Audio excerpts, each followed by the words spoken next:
இயேசு கிறிஸ்துவின் இனிதான நாமத்தில் இன்றைய ஆவிக்குரிய சிந்தனைக்கு உங்களை அன்புடன் வரவேற்கின்றோம். இப்போதும் ஒரு பாடலுக்கு பின்பு உங்கள் சிந்தையை தெளிவிக்கும் ஆவிக்குரிய செய்தியை கேட்கலாம். நிந்தனைகள் போராட்டம் வந்தும் நீதியின் தேவன் தாங்கினாரே. நிந்தனைகள் போராட்டம் வந்தும் நீதியின் தேவன் தாங்கினாரே. நேசக்கூடி என்மேல் பறக்க நேசருக்காய் ஜீவித்திடுவே. நேசக்கூடி என்மேல் பறக்க நேசருக்காய் ஜீவித்திடுவே. நம்புவேன் இயேசுவை, நம்புவேன் இயேசுவை. நிந்தனைக்கு பதிலாக நன்மை சரி கட்டுகிற ஆண்டவராக இயேசுவின் இனிதான நாமத்தினால் உங்களை வாழ்த்துகிறேன். இந்த நல்ல நம்முடைய ஆவிக்குரிய சிந்தனைக்காக 2 சாமுவேல் 16 அதிகாரம் 12 வசனத்தை நான் வாசிக்கிறேன். ஒருவேளை கர்த்தர் என் சிறுமையை பார்த்து இந்த நாளில் அவன் நிந்தித்த நிந்தனைக்கு பதிலாக எனக்கு நன்மையை சரி கட்டுவார் என்றான். இதில் நடந்த இந்த சம்பவத்தை பார்க்கும்போது தாவீது ராஜாவாக இருக்கிறான். அவனுடைய சொந்த மகன் அப்சலோம் தாவீதுக்கு விரோதமாக ஒரு கூட்டத்தை ஏற்படுத்தி ராஜ்யபாரத்தை பிடிக்கும்படியான எல்லா காரியத்தையும் செய்து விட்டான். தாவீது ராஜா தன் மகன் நிமித்தம் அந்த ஆபத்தை உணர்ந்த போது ஜீவன் தப்ப ஓடி போகிறார். தப்பி போய் கொண்டிருக்கும் பொழுது வேதனையோடு கண்ணீரோடு நெருக்கத்தோடு போகும்பொழுது ஒரு கூட்டம் தாவீதோடும் போகிறது. அப்பொழுது சீமே என்கிற ஒரு மனிதன் தாவீதை நிந்திக்கிறான். மண்ணை வாரி அசிங்கமாய் பேசுகிறான். அப்பொழுது கூட இருந்தவர்கள் இவனை கொன்று போடலாமான்னு சொல்லி கேட்கும் பொழுது கூட தாவீது சொல்லுகிறான், இல்லை. அப்பொழுது அந்த வார்த்தை, கர்த்தர் என் சிறுமையை பார்ப்பார். இப்படிப்பட்ட ஒரு சிறுமையின் பாதை, எப்படிப்பட்ட ஒரு நிந்தனையின் பாதை, இப்படிப்பட்ட ஒரு வேதனையின் பாதை நான் செல்ல வேண்டியதை கர்த்தர் அனுமதித்திருக்கிறார். நீங்கள் அமைதியாக இருங்கள், அவனை ஒன்றும் செய்ய வேண்டாம். இந்த நிந்தனைக்கு பதிலாக ஒரு நாள் வரும், நிச்சயமாகவே கர்த்தர் எனக்கு நன்மை ஏற்படுத்தி கொடுப்பார், இதற்கான நீதி எனக்கு செய்வார், நீதியை சரி கட்டுவார் என்று சொல்லி அந்த இடத்திலே கடந்து போகிறார். என்ன நடந்தது? ஒரு நாள் வந்தது, அப்படியே சூழ்நிலை தலைகீழாய் மாறினது. எந்த சீமே தாவீதை நிந்தித்தானோ அந்த சீமே தாவீதுடைய பாதத்தில் வந்து விழுந்தான். எந்த அப்சலோம் விரோதமாக எழும்பினானோ அந்த அப்சலோம் காணாமல் போனான். கர்த்தர் மீண்டுமாய் தாவீதை சிங்காசனத்தில் உட்கார வைத்தார். நம்முடைய ஆண்டவரை சாதாரணமாக நினைத்து விடக்கூடாது. சூழ்நிலைகள் சாதகமாக இல்லாத போது ஆண்டவர் கைவிட்டு விட்டார், நம்மை விட்டு விலகிவிட்டார் என்று சொல்லி முடிவெடுத்து விடக்கூடாது. உலகம் ஒருவேளை சொல்லலாம், இவன் வாழ்க்கை முடிந்து விட்டது, இவள் வாழ்க்கை முடிந்து விட்டது, இவங்க குடும்பம் இனி அப்படித்தான், இனி அவ்வளவுதான், இனி அவங்க எழுந்திருக்க போவதே இல்லை, என்னமோ செய்திருக்கிறாங்க அதுதான் அப்படின்னு சொல்லி பல விதத்தில் நிந்திக்கலாம், பலவித காரியங்களை பேசலாம், உங்களுக்கு விரோதமாக கிரியைகளை கூட நடப்பிக்கலாம். என் உங்கள் காதுகள் கேட்க அல்லது மற்றவரிடம் பேசி அந்த வார்த்தை உங்களுக்கு கேட்கும்படியாய் நீங்கள் அதை அறிந்து கொள்ளும்படியான காரியங்கள் வரும்பொழுது உங்கள் உள்ளங்கள் உடையலாம். என் தேவன் தீமைக்கு நன்மையை செய்கிறவர், தீமையை நன்மையாக மாற்றுகிறவர். அதோடு மட்டுமல்ல, நிந்தனைக்கு பதிலாக அதை நன்மையை சரி கட்டி நம்மை ஆசீர்வதிக்கிறவர்.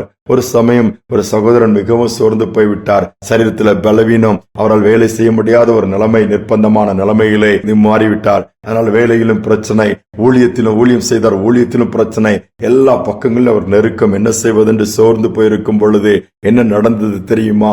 அன்று ஒரு தீர்க்கதரிசியிடமிருந்து ஒரு போன் வருகிறது. யார் எவரென்று அந்த சகோதரனுக்கு தெரியாது.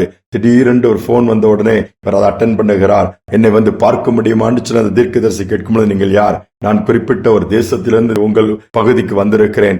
ஆண்டவர் உங்கள் பெயரை காண்பித்து உங்களை குறித்து பேசியிருக்கிறார், சில வார்த்தைகளை நான் சொல்ல வேண்டும் என்று சொல்லும்போது இந்த சகோதரன் ஆச்சரியப்பட்டு போய்விட்டாராம். இவரை சோர்ந்து போய் இனி அவ்வளவுதான், எல்லாம் முடிந்தது என்று சொல்லுகிற கஷ்டப்பட்டு அவர் இருக்கிறார். அந்த இடத்தை தேடி போகிறார். போன உடனே உங்களுக்காக நான் ஜெபிக்கிறேன், ஆண்டவர் சொன்ன காரியங்களை சொல்லி அனுப்ப விரும்புகிறேன், நீங்கள் யார் என்று எனக்கு தெரியாது, நான் உங்களை பார்த்ததில்லை, நீங்களும் என்னை பார்த்ததில்லை என்று சொல்லி காரியத்தை சொல்லுகிறார். என்ன சொல்லுகிறார்? இந்த வருடம் த இயர் ஆஃப் காம்பன்சேஷன், நீங்கள் கடந்து வந்த பாதைகளில் சந்தித்த கஷ்டங்கள், ஏற்பட்ட நஷ்டங்கள், இழப்புகள் எல்லாவற்றுக்கும் பதிலாக நன்மை கர்த்தர் சரி கட்டப் போகிறார். எல்லாவற்றையும் நீங்கள் திருப்பிக் கொள்ளப் போகிறீர்கள்.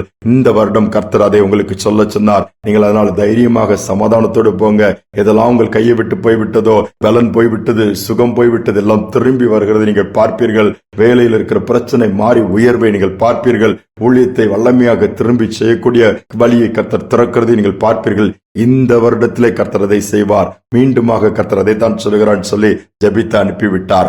அப்படி அவர் சொன்ன அத்தனை காரியங்களும் அந்த வருடத்தில் நிறைவேறினதாம். பாருங்கள், எவ்வளவு அருமையான தேவனை நாம் பெற்றிருக்கிறோம். நமக்கு நீதியை சரி கட்டுகிறவர், தீமையை நன்மையாய் மாற்றுகிறவர், நிந்தனைகள் அவமானங்கள் வெட்கப்பட்ட பகுதியிலே மீண்டுமாய் எழுந்து நிமிர்ந்து நிற்க செய்கிறவர். சோர்ந்து போக வேண்டாம். அப்படிப்பட்ட தேவனை நாம் பெற்றிருக்கிறபடினாலே நிந்தனையின் பாதையில் இந்த நாளில் கடந்து போகலாம், அவமானத்தின் பாதையில கடந்து போகலாம், நம்பிக்கை இழந்து போயிருக்கலாம். இனி அவ்வளவுதான் என்று சொல்லி உலகம் உங்களை பார்த்து சொல்லலாம். இயேசு சொல்லுவார், இல்லை, மீண்டுமாய் எழுந்திருப்பாய், மீண்டுமாய் நீ வாழ்ந்திருப்பாய், மீண்டுமாய் உயர்ந்திருப்பாய் என்று சொல்லி அவர் நிச்சயமாக வார்த்தை சொல்வதோடு மட்டுமல்லாமல் அதை அப்படியே பழிக்கும்படியாக செய்வார். ஜெபிப்போம். அன்பின் தகப்பனே, இந்த புதிய நாளை கொடுத்திருக்கும் இந்த சமூகத்திலே தாழ்த்தி வந்திருக்கிறோம். தாவீதுக்கு ஏற்பட்ட நிந்தையை மாற்றி, எல்லா சூழ்நிலையும் மாற்றி மீண்டுமாய் அரண்மனையிலே சிங்காசனத்திலே உட்கார வைத்த தேவன் அப்பா, நிந்தனைக்கு பதிலாக நன்மை சரி கட்டின தேவன். இந்த நாளில் நன்மை செய்து தீங்கு அனுபவிக்கிற பிள்ளைகள் ஏராளம், நன்மை செய்து அவமானத்தையும் நிந்தையும் அனுபவிக்கிற குடும்பங்கள் ஏராளம். இந்த சூழ்நிலையிலும் ஒவ்வொரு குடும்பங்களையும் இந்த நாளிலே பார்த்து இந்த வேதனைகள் நீங்கி சுகமாயிருக்க, நிந்தைகள் அவமானங்கள் நீங்கி வெட்கப்பட்ட இடத்திலே தலை நிமிர்ந்து நிற்க அற்புதத்தை செய்வீராக. உடைய நடத்தில் இருக்கட்டும், உடைய பலன் ஒவ்வொருவரையும் இப்பொழுது நிரப்பட்டும். மீண்டும் ஒரு தைரியத்தை கொடுப்பீராக, உற்சாகத்தை கொடுப்பீராக, தூக்கி விடுவீராக, தொடர்ந்து ஓட வைப்பீராக. துதிகனமை எமக்கு செலுத்துகிறேன் இயேசுவின் நாமத்தில் பிதாவே, ஆமேன், ஆமேன். சோர்ந்து போக வேண்டாம், துவண்டு போக வேண்டாம். எல்லா சூழ்நிலையிலும் நடத்த வல்லமுள்ள தேவன், நன்மைக்கு எதுவானவைகளை செய்கிற தேவன், நீதியை சரி கட்டுகிறவர் நம்மோடு கூட இருப்பார். நிந்தனைகள் மாறும். இந்த சிந்தனையோடு இந்த நாளை தொடருவோம். மீண்டுமாய் நாளை தினம் சந்திப்போம். சிலுவைதனை அனுமதித்தீர் நன்றி, சிந்தைதனை மாற்றினீர் நன்றி.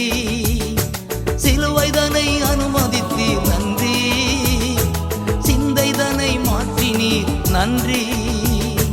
நன்றி நன்றி, எல்லாம் நன்மைக்கு நன்றி. நன்றி நன்றி, எல்லாம் நன்மைக்கு நன்றி. நடந்ததெல்லாம் நன்மைக்கே நன்மைக்கே, நன்றி சொல்லி மகிழ்வேன் இன்றைக்கே. நடப்பதெல்லாம் நன்மைக்கே நன்மைக்கே, நன்றி சொல்லி மகிழ்வேன் இன்றைக்கே.